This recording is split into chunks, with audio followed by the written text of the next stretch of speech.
I'm Banks. I'm Josh. Odd Places. Okay, so what does I love you mean to you? I love you. It's a catchphrase. What do you mean? It's a cliche. That's what it means to me. Okay. It doesn't mean anything. Nothing. It means that you have a meaning to it, but honestly, it doesn't really tell me a whole lot. Okay. Because it's words. Okay. It's words. It's not. Well, everything is words. I mean, what we're doing right now. No, not everything is words. Okay. What we're doing now is words. But there's also feeling and intention, but there's also behavior. If someone says they love me, I don't think about the words. I think about how are they behaving? What are they doing? What are they showing it, or are they just saying it? So just the words themselves. Okay. Or are you trying to go somewhere else with this? Maybe No. I'm misunderstanding. You're good. You're good. So when you leave your mother, your father, your significant other, do you say I love you, or do they don't. say Nope. they say I love you? I was brought up in a household where we didn't say such things. So was I.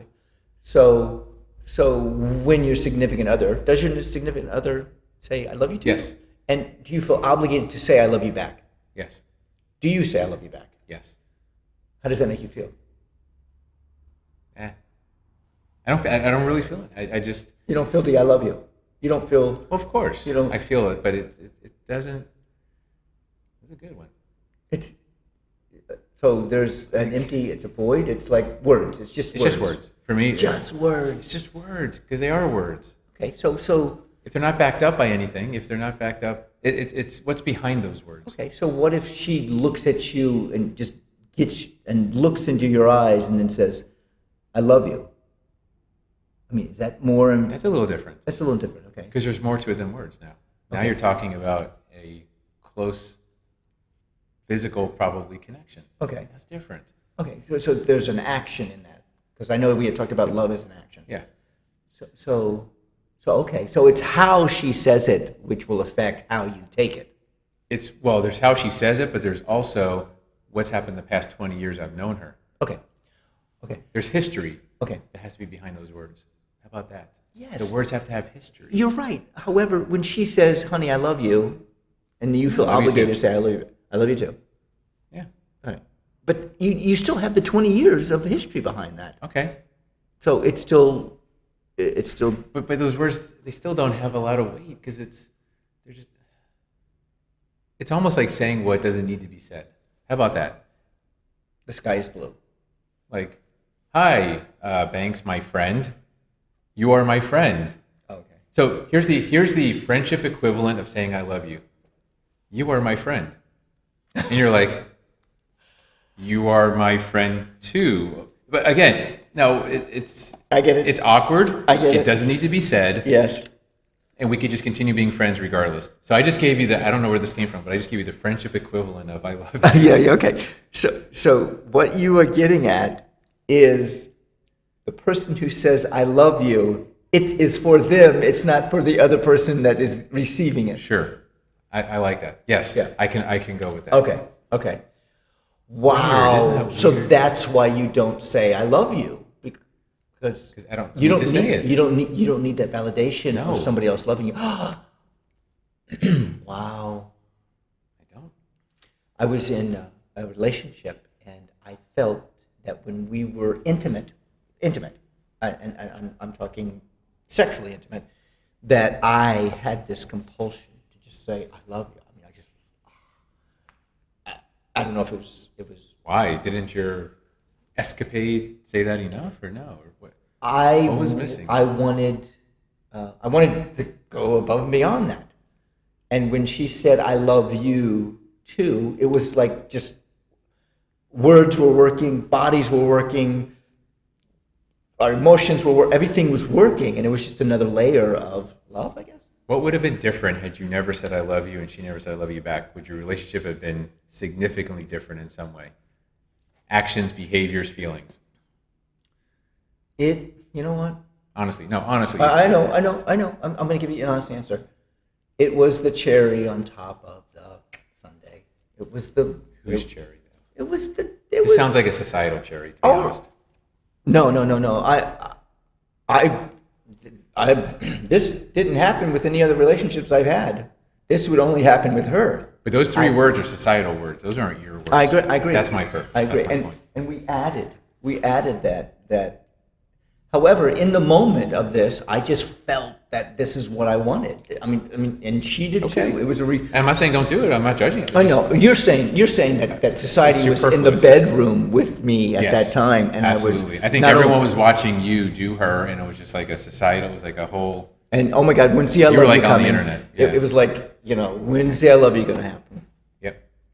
No, It was a sit. I would say a sitcom. I felt it. That's rude, but yeah, you know what? I might have not. I mean, I might have felt it, and I wanted it back. I like her to say I love you back. It was a rom com. That's what it was. You're sarcastic. That's sarcasm. That's Is that sarcasm? Yeah. Oh, you're laughing though. You smiled. It lightened the movie. That's good. Yeah. Yeah. I mean, some sarcasm is funny. I mean, I told you it's my natural language, so sometimes it comes out. Then back to you. Then it's got to be an action with "I love you," and then you're okay with that. So, I love you when my wife says it to me. Yeah. Here's the best way to describe it. It's superfluous. It's not bad. It's not wrong. It's not a pain in the ass. It's just, like you said, the cherry on top. It doesn't need to be there.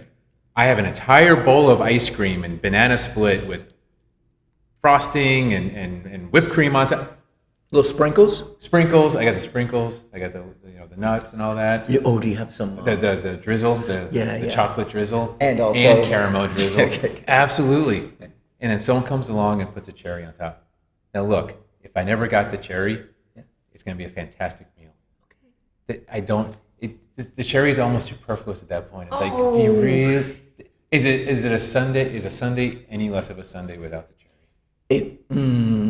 Metaphorically speaking, You asked for metaphors. I know the cherry says the ultimate. Like, this is it. This is it. This is the real. This is genuine. Would your dessert be ruined if there wasn't a cherry on top of your sundae? Would it be ruined? Would it be like the worst? I'm not talking desserts. I'm talking love. That's what I'm talking. I'm talking about love. When it all works together, when the bodies work together, and it's the candles and the wait a minute aroma then. and the. You're saying that saying the words "I love you" is an integral part of a relationship, is what you're implying. In this, You're saying it's not superfluous. Where I am. Is that you're the right. issue? I am not saying it's I think it's superfluous. superfluous. I think every other thing. I think that's the top. That's the 0.1%, 0.01%. I think you got 99.99% of it all there. I don't think it's necessary. It takes it to another level. It takes it to when it's According to genuine. You're talking to me, right? Okay. I'm Banks, right? You're Josh. I want to make sure it's according to you and not according to something that you were brought up. Oh, believing. societally, I am only referring to this situation, this romance I had with this woman, which I felt myself that I wanted to say I love you to. It was not society telling me that. Okay. Because this was later on Yes. in life that this happened to me. This was after a marriage. This was after. But here's the thing. With this woman, you said it without saying it first. You already, in every action, Yes. every aspect, Yes. you were saying it, Yes. not verbally. Yes. And here's where I'm going to blow your argument apart, I think. Okay. The phrase, "I love you," almost makes no sense. So the fact that you're even saying it in that way, there's so many other ways you could say it if it were from your heart. Just because you say it in that way, I believe that was a society thing you bought into, and that's why you feel it's necessary, because I love, it doesn't even make sense. I friend you. Mm-hmm. Like it almost grammatically makes no sense. It technically is grammatically correct, but it's a clumsy statement. It doesn't belong in any sort of language. It's just a tag phrase. It's a frickin' tagline. It's a cliche. In the throes of love, and that audible sound is spoken and exchanged. It was something. It was the cherry. Okay. I'm Banks. I'm Josh. Odd Places. You've been enjoying Odd Places with Banks Helfrich and Josh Zeppes. Thanks for joining us and our curious minds. Be sure to click subscribe to get upcoming shows and let us know what you loved the most by emailing us at oddplacesradio@gmail.com.